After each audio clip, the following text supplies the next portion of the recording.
Well, everybody knows the old saying, two wrongs don't make a right. But do they? Hi, everybody. I'm Bill Whittle here with Steve Green and Scott Ott, and this is Your Right Angle on a complex subject, so forgive me for the setup. It's an important subject. I think it's something we all need to understand. I've seen 3 talks within the last 2 days, and they all actually tie together, so let me just explain to you what I'm trying to get at here. I saw a talk given by a gentleman who talked about artificial intelligence and how much more intelligent artificial intelligence already is when it comes to extremely large data sets. He showed a picture taken from a drone looking down on a city. It might have been something like Santa Barbara or something like that. And it was like watching Google Maps, except everything was in motion, everything was in real time, and there was a little box around every car, a little box around every person. The artificial intelligence system knew who every person was in that picture. It was able to determine where they were coming from, where they were going, and so on, and only artificial intelligence is smart enough to put together a picture like that. And this is not something that might happen someday. This is already in place. So, number one, the idea of massive collections of data about all of our movements should be alarming. And just to give you an idea of alarming, this gentleman pointed out that we talk about facial recognition. He said facial recognition was interesting 20 years ago when people would walk into a casino and a videotape would capture your face, and computer would say, oh, from the eyes, distance of the nose, and so on. This is obviously famed internet commentator Bill Whittle came here. But what this gentleman said was, it's not what facial recognition is anymore. Now, personal identification is done from the top of your head because that's where the surveillance is coming from. By looking down on you, by measuring the distance between your ears, the shape of your cranium, the length of your stride, the way you stride, the rhythm of your stride, you are being identified from above. That's how they're being identified. So that's number one. Number two was an article I saw about Obama and Google basically getting together to determine the news and what people see. And so one of the results of this world of big data that we live in, we're experiencing this and have for quite a while now at BillWhittle.com, we talk about the suppression of conservative ideas and the suppression of conservative videos. As this data gets more and more complete, and as these extremely left-wing progressive industry giants like Google know more and more about us, they will be able to put in front of us what they want us to have in front of us. And they will accomplish the goal of Big Brother in a way that we never imagined. They will make us do what we want. They will make us do what they want us to do, but they will do it in such a way that we feel like we want this, that it's our own choice. It's the ultimate tyranny, and those two things should alarm somebody enormously. And here's the third talk, and this is why I wanted to bring this up, gents. I saw a TED Talk recently about a gentleman who was talking about the dark web, the dark internet. There is an internet out there that exists beneath the internet that we see. You can't get to it on Chrome or Safari or any of these other things. You have to have a special browser, I think, called Tor to get there. And just to give you an idea of this dark internet, you know, if you want to go to BillWhittle.com, you type in BillWhittle.com, but the addresses of these websites are something like 50 or 60 characters of absolutely random numbers and letters, and it's encrypted. On the dark internet, you can see child pornography, and on the dark internet, to take a somewhat more palatable example, you can buy cocaine, heroin, marijuana at shopping sites where you have a cart and you check out, and the sellers are rated the same way they're rated on eBay by reliability, and there's customer feedback and all the rest. You pay for this not with your credit card, because that probably would not be a good idea. You buy Bitcoins, which is a cryptocurrency. It's an online currency. And then what they pointed out was, well, if you buy Bitcoins with your credit card and then you use those Bitcoins to buy this illegal stuff, then they can trace you. So what they do is they have a place where you take 100 of your Bitcoins and you put in 100 Bitcoins, and it shuffles them up with thousands or millions of other Bitcoins from other people, and then gives you back 100 Bitcoins, none of which have your credit card information on them. And now you have complete anonymity to buy whatever you want to. So sorry about the long setup, but it's a big, big topic, and it's an important topic. So, Scott, do two wrongs make a right?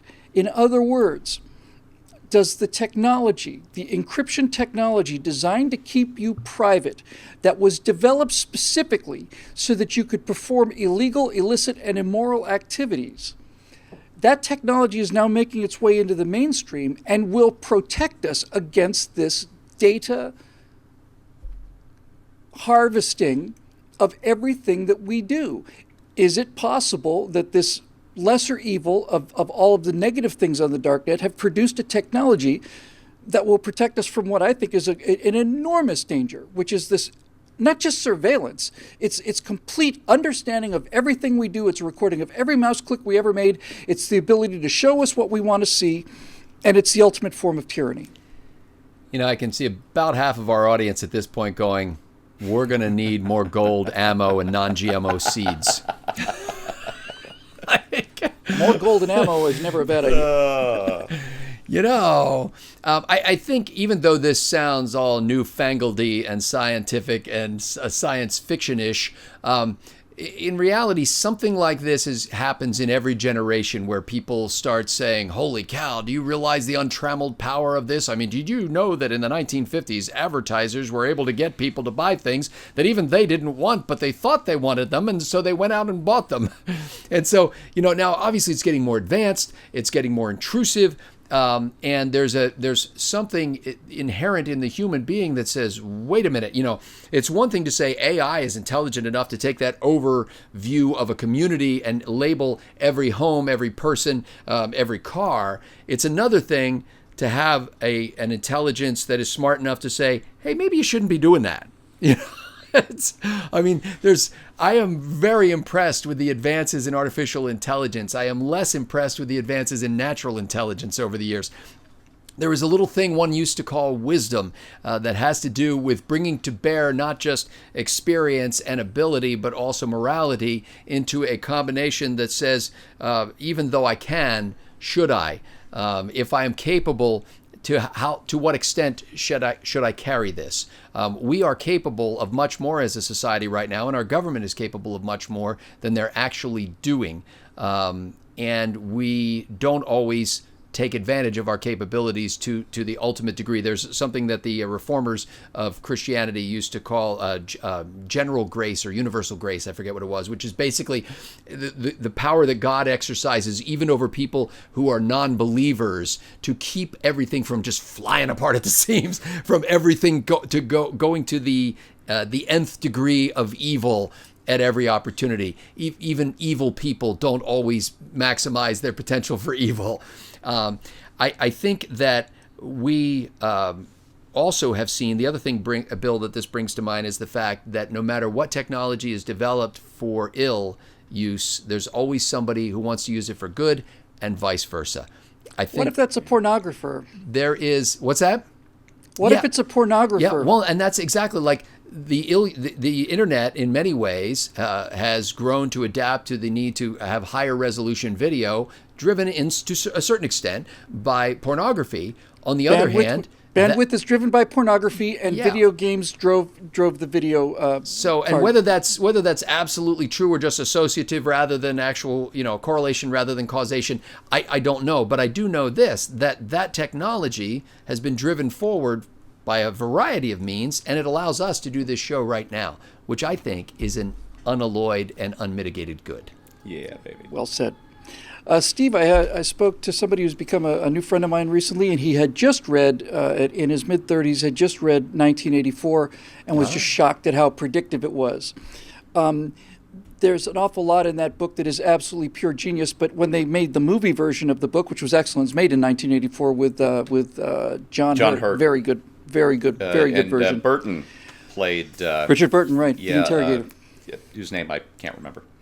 Okay, so here's the thing. The big reveal, the shocking reveal in the movie, the thing that makes you simply gasp in the movie, is at that point when Winston Smith realizes that his television also has a camera in it and that he is being watched and recorded the whole time. That comes as a shock. It is just simply, oh my God, there's a camera behind the television? All of the stuff we've been having this conversation about is recorded? And I remember seeing that movie, and I said, I'll be damned if I ever let a television like that into my house. And then I realize I've probably got 5 or 6 televisions in my house that I put there on purpose. In fact, I paid big money to have those televisions in my house. I've got a television on my iPhone. I got a television on my iPad. I got a television on my computers, a couple of PCs and so on. My wife has televisions on them as well, on her devices. I invited them into my home.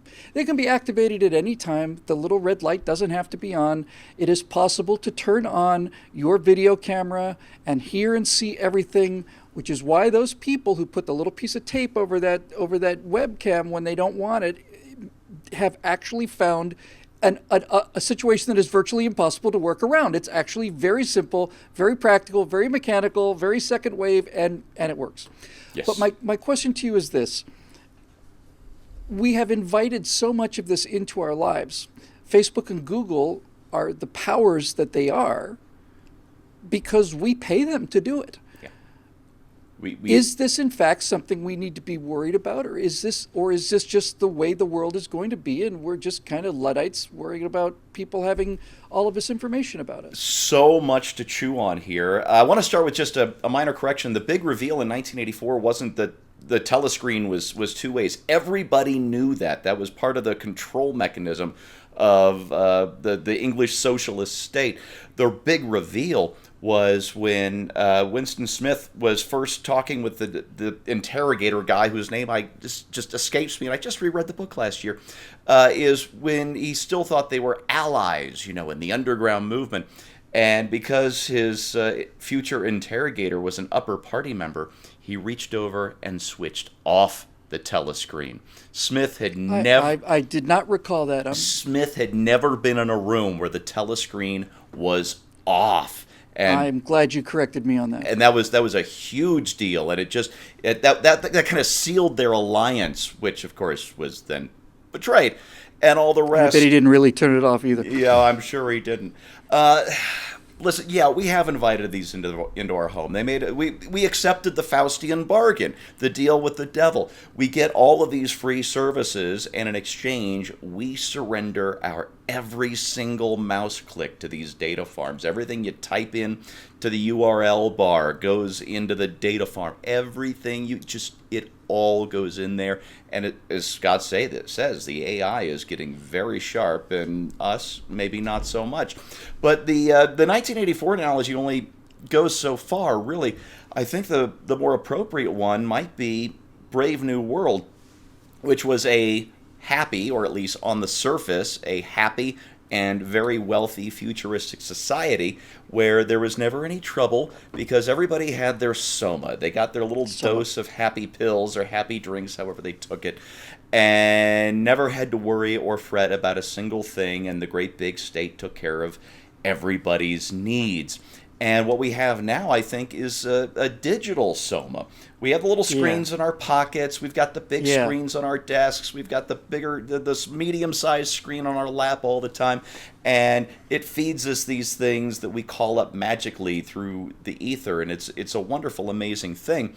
But what we've given up in exchange for this is it's kind of a big deal for anybody with any kind of aggressive intentions against us.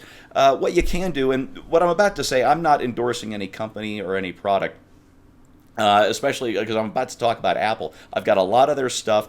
I've got some issues with Tim Cook when he talks about things that don't concern the company and its products. I think in some ways some of their software has gone downhill. However, at the Worldwide Developer Conference here just a couple of weeks ago, Cook did show that the company is serious about privacy. You talk about these underground tools that people who know how to work Tor can use. We're also getting some out in the open tools that I think matter. The new versions of macOS and iOS that are going to come out in September or October will effectively anonymize, as best as can be done, your phone or your Mac from all of this internet tracking. It was a body blow, really, this announcement, and nobody was talking about this, was a body blow against Facebook and Google, because instead of being able to ID your Mac or your iPhone based on things they can suck out of your individual device, They're going to make every iPhone look like every other iPhone to Google. They're going to make every Mac look like every other Mac to Facebook, etc. And that's an important tool. And I think rather than say, oh, go buy Apple stuff, which I'm not going to do, I will say when you make your buying decisions, look for companies that are selling you on privacy, because that's a very big deal, and it's really going to hurt the bottom lines of these companies like Google and Facebook, and that is what we've got to do, Bill. We've got to take that money away from them and take that power away from them. So look for privacy as a selling point, not just gigahertz or screen resolution. Okay, so let's just close by talking about whether this is a real threat or not. There's no question that they're collecting data about us.